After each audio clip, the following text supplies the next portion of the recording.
What is going on, carnivores? Hope you're doing really well. Getting through September now. It's been quite a journey here. On this video, I wanted to kind of whip up 4 common mistakes that I've seen myself make, as well as from questions and inquiries I've gotten in the space, things that I've seen that are common. 4 sort of traps, if you will, of what you might or might not be doing properly on the carnivore diet. It's been about 10 months since I started the carnivore diet. I've done my blood work 3 times throughout the process, and these tweaks that I'm about to share are what have really helped me dial it in and really get it to a level where I feel as though it's super optimized. I feel fantastic, my vitality, my energy, as well as sort of the negative reactions I used to have with my gut and issues with anxiety and some depression have really subsided.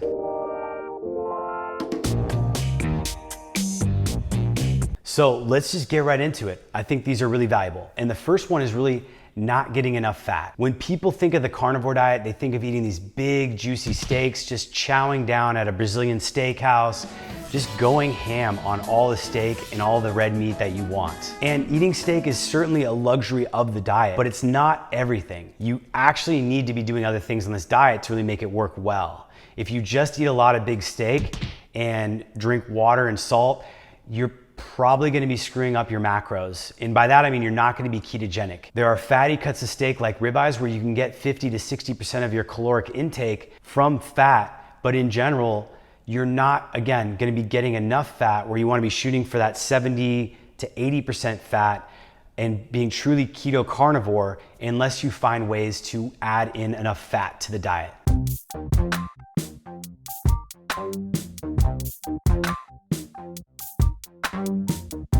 And this was a challenge for me. When I first started on the carnivore diet, I was eating a lot of fattier cuts of just steak. I was basically eating a lot of ribeyes. And what I found was that my blood sugar was still a bit too high. I would have liked to have seen a little lower. And on top of that, my energy levels weren't quite as good as they are now, and my hormones dipped a bit as well. And we think, when I was working with Paul, Carnivore MD, that part of this had to do with the fact that I wasn't eating quite enough fat. And eating fat on a carnivore diet's a bit of a challenge, because if you're eating fatty cuts of meat, you might be thinking that you're getting enough fat, but the reality is you actually need to be looking at other sources of fat. And in particular, I would highly recommend seeking out high quality chicken eggs, and specifically the yolks of the eggs. So eating raw yolks, because that's the best form to get yolks in as far as the nutrients that they have within them, as well as duck eggs. I've found duck eggs here at local farmers markets in Texas are quite easy to source, and they are bigger yolks, they're creamier. I find that the nutritional profile of them is even richer in micronutrients, and they have more fat in them. So eggs has been a big key for me. If you have an egg allergy, totally get that. Some people do. Watch out for that.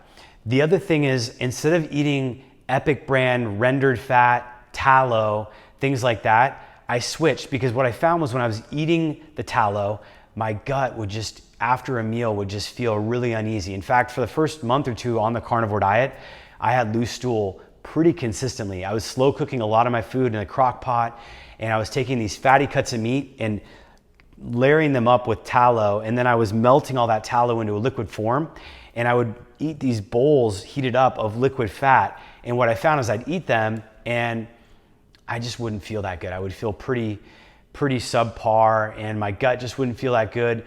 My skin cleared up because I was on the carnivore diet. I wasn't having all these plant molecules and toxins in my body to kind of affect that, but my gut just couldn't handle the sheer amount of liquid fat that was hitting my system. So what I did was I found fat trimmings, and I found fattier cuts of organs like thymus, like tongue, and I also found suet, which is kidney fat and organ meat fat, which is not rendered. It's actually in its raw form. It is a solid fat, and you can eat it raw. It's delicious. In addition to that, I started tracking my macros, because frankly, I wasn't doing a good job of tracking them before. I was probably under eating, or at sometimes overeating, too much protein, not enough overall calories. It was just hard for me to judge that, because the food that you're eating on the carnivore diet is so nutritionally dense that sometimes it can be misleading. When you put a big fat steak in front of you, you don't realize that this thing is like 1,800 calories, and you've just blown your entire budget for how many calories you want to be eating, or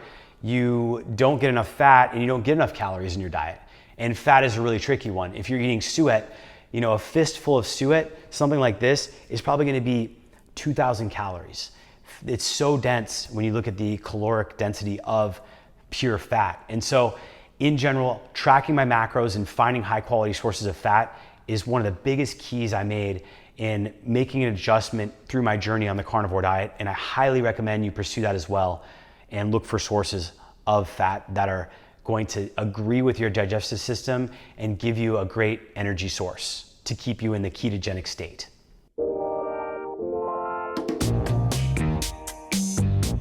Number two, which is kind of interesting for me, was getting enough electrolytes. And in particular, it's really getting enough sodium.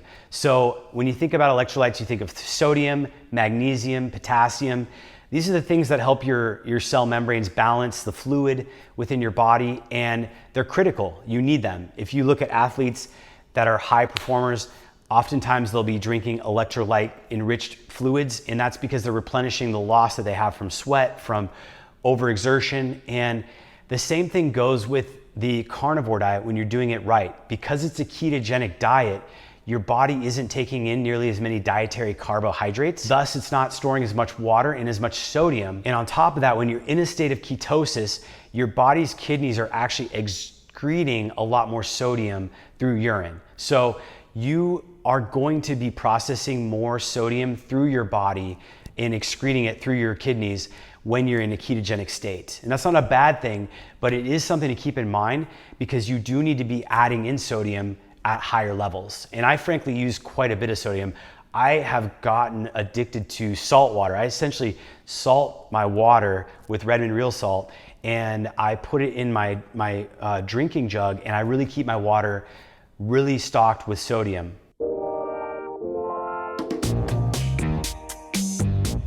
Sodium has gotten a bad rap in the past. We've seen it correlate loosely with high blood pressure, and we've seen high blood pressure correlate with stroke and heart disease. And frankly, we've seen a lot of processed foods loaded with sodium to keep their shelf life high. And so when we think about it historically, we've seen all this sodium and go, well, you're eating all this sodium, it must be one of the culprits for why you're unhealthy. But in the reality, it's probably because of all the food that was lower quality, more processed, and this whole idea around increased blood pressure being caused by sodium, which we've now essentially removed being the case. There's no real clinical evidence to show that that is the case, and certainly clinical evidence to show that consuming high levels of sodium, high levels meaning levels that are quite substantial to the RDA, recommended daily allowance, correlating with high blood pressure. In fact, sodium is actually a great key electrolyte.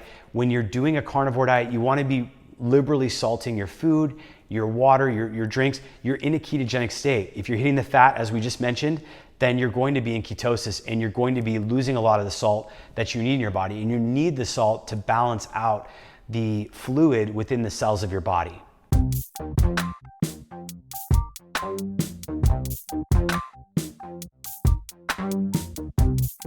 This idea of heterocyclic amines and polycitric aromatic hydrocarbons. I know that's a mouthful. Heterocyclic amines and polycyclic aromatic hydrocarbons.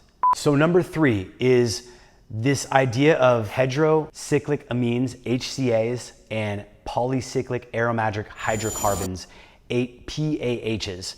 And these are chemicals formed in muscle meat when it's exposed to high temperatures. So think of like charring, burning, smoking meat. What we found, and what you'll find if you go and look at the government sites around cancer, is that there is a correlation with higher intake dietary of these compounds and carcinogenic effects. So if you're constantly grilling your steaks and you're cooking them at high temperatures, exposing the muscle meat to high temperatures, then you're actually potentially adding in more carcinogenic compounds to your body. HCAs and PAHs can potentially damage DNA when the body metabolizes them. We have seen scientists do studies with rodents where they give them substantially more than what would probably be what you would dietarily take in with these compounds. But what we've seen is that these animals will develop tumors, cancerous tumors, carcinogenic effects of this dietary compound. So I recommend, and what I've seen personally, is that don't grill your meat too hard. Don't expose it to high temperatures. Don't burn your food. Lower the temperature of your cooking.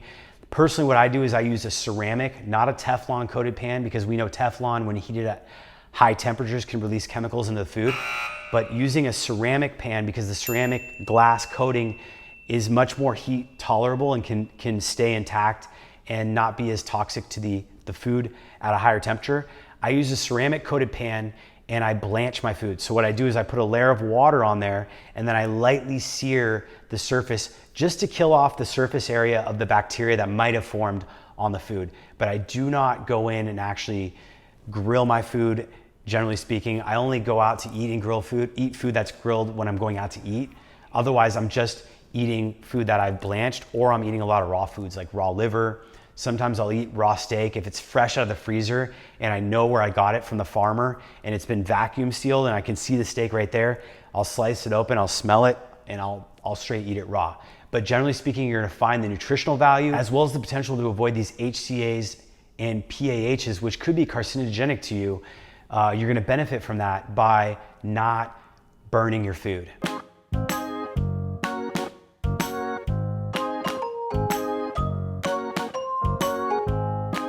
So the final point is kind of a bonus point, but I want to make an emphasis of it because I think it falls in the category that can be a challenge for a lot of people, and that is cheating while you're traveling. Everyone knows when you're on a trip, it can be really hard to keep to your routines. And I'm not saying that you shouldn't do a little bit of cheating here and there. Of course, cheating can be pleasurable, but when we're talking about the carnivore diet and we're talking about your body and how your body processes food and the nutrition it's taking in, it can be really, really challenging to it if you're taking in food. If you cheat on the diet and you really go outside the lines, especially if you've been adapted to the carnivore diet, you're gonna find that it's harder to recover. It's not easier when you cheat. It's not like your body is more prepared to handle the bad foods. It's kind of the opposite. You're actually struggling to get by if you cheat. So what I have found is that if you can make jerky, if you can pack jars of suet, if you can focus on really kind of just getting the main things. I like to basically pack organ meats, which are harder to source when I'm traveling, as well as pack tallow or suet, because it's just a great healthy fat macro. And then you could take things like duck eggs. I wouldn't recommend traveling with chicken eggs because they're a little thinner shell. They don't keep as well. But if you do have duck eggs, you can travel with those. And the egg yolks, again, are gonna be great for vitamins and choline and for bumping up your fat macros. But I pack suet in jars. It's fine. It'll last for a half a day on the plane and in between airports and wherever I'm going before I have to throw it in the fridge. And I can also take jerky. I'll prepare jerky the night or day before or the week leading up to my travel. And jerky will stay for weeks, especially if you keep it frozen and then you just take out the amounts that you need throughout the week into the fridge. And then again, salt will help preserve these foods as well. So salting them as well will be a great thing. But cheating when you're traveling is definitely something that I've found is a little bit of a challenge, and you don't necessarily have to do it. If you go to a restaurant, you can order your meats, you can ask the server to provide food, you can tell them specifically you have food allergies. And that's what I usually do, because if I don't, they don't take it seriously enough and they'll forget things. They'll put sauces on there, they'll leave the oil in the pan, they'll throw garlic or rosemary on the steak, they'll do something that doesn't really allow it to be truly carnivore. And so generally speaking, I pack the critical items that I'm suggesting, and then I'm really strict with where I order, and I'll try to source foods from stores that I know when I get to the destination that I'm at. So when I travel, one of the things that I've got in the past, which has been really good and easy to work with, is these Applegate Naturals. These are 100% grass-fed, pasture-raised beef, so there's not going to be a whole lot of fillers. And I find if I eat those, I feel fantastic. Whole Foods makes their own brand as well. Yeah, here's the Whole Food brand right here. So this one is also awesome. I usually get the Whole Foods brand. It's grass-fed beef hot dogs. Again, these dogs, like you eat them, you don't feel sick like you do when you eat other hot dogs. So just a quick pro tip for travel that you can easily hack. And buying a batch of these and kind of snacking on these are about 50% fat, 50% protein. It's a really good macro. So I hope that was helpful. Let me know what you all think is best, or what are the biggest kind of challenges you've been dealing with when on the carnivore diet, adjusting, maybe that you found were really helpful. I hope you liked this video. If you did and you made it this far, hit the subscribe button, comment, like, share. Let me know what you do, and as always, keep crushing, and I'll see you on the next one.